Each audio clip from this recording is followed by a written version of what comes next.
All right, we got Miss Trina's 2015 Chevy Cruze here today. It's actually her daughter's car. She is getting ready to go to college. Congratulations.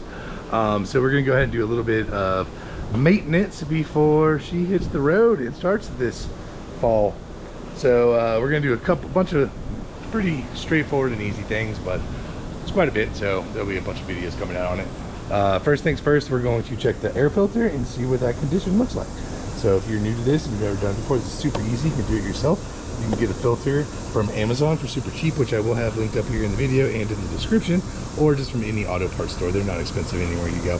But first things first, you're gonna wanna unplug this mass airflow sensor. So you'll see here, you got a little red tab on it. Move my light. So you have this little red tab, you'll pull that away from the plug, and then you'll squeeze here with your thumb and just unplug it. Then we need to get it off the side of the box. So you'll just lift straight up and slide it out of that groove right there that it's going in and out of. So we can set that off to the side. And now I'm gonna go ahead and remove this entire upper piece here. So I'm gonna do the belt as well.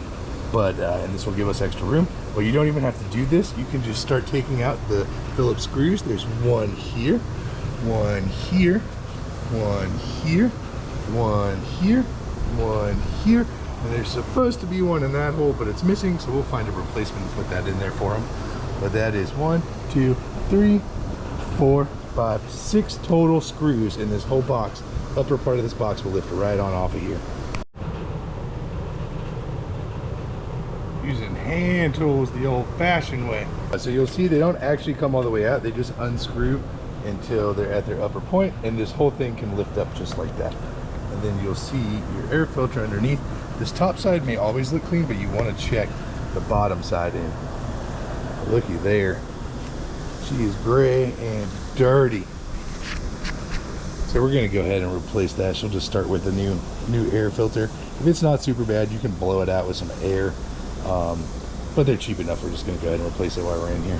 And then we'll also vacuum out a little bit of dirt and grime that's in the bottom side of the box here. But that's pretty much about it. Once you get your new filter, you'll clean up your box. You'll lay it in here like this, and then you'll put your cap back down, tighten all your screws, and plug your sensor back in and slide it in the notch. That's that. Simple as that to change your air filter. So if the video helped you out, hit that thumbs up button, subscribe if you want to see more.